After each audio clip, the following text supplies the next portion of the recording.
আগুনে ঘি ঢেলে যেন নিজ দেশকেই বিপদে ফেলেছে ভারত। আর তাই রাতের আধারে চুপিসারে পাকিস্তানে হামলা চালিয়ে দিনের আলোয় সীমান্ত ছেড়ে পালাচ্ছে তারা, এমনটাই দাবি করছে পাকিস্তানের কর্তা ব্যক্তিরা। পাকিস্তানি সেনাদের তাড়া খেয়ে সীমান্তে আত্মসমর্পণের প্রতীক সাদা পতাকা উড়িয়ে পিছু হচ্ছে ভারতীয় সেনারা। জম্মু কাশ্মীরের নিয়ন্ত্রণ রেখায় পাকিস্তান ও ভারতীয় সেনাদের মধ্যে রাতভর গোলাগুলির মাঝেই ৭ মে একটি এক্স পোস্টে বিষয়টি নিশ্চিত করেন পাকিস্তানের তথ্যমন্ত্রী আতাউল্লাহ সারার। সম্প্রতি কাশ্মীরের পেহেলগাম ট্র্যাজেডিকে কেন্দ্র করে যখন পারমাণবিক শক্তিধর দুই প্রতিবেশী দেশের মধ্যে চলছিল কাদা ছোড়াছুড়ি, ঠিক তখনই দক্ষিণ এশিয়ার এই অঞ্চলে নতুন করে উত্তেজনার সৃষ্টি হয় পাকিস্তানে ভারতের হামলার মাধ্যমে। গেল ৬ মে দিবাগত রাতে পাকিস্তানের বাহাওয়ালপুর, কোতলি ও মুজাফফরাবাদ সহ বেশ কয়েকটি এলাকায় অতর্কিত হামলা চালায় ভারত।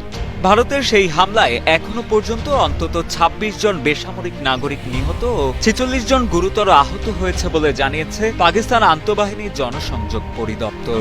इस वक्त दुश्मन की इस जारियत का मुकम्मल और भरपूर जवाब दे रही है। তবে ভারতের এমন অতর্কিত হামলার পর কার্যত থেমে নেই পাকিস্তান সরকারও।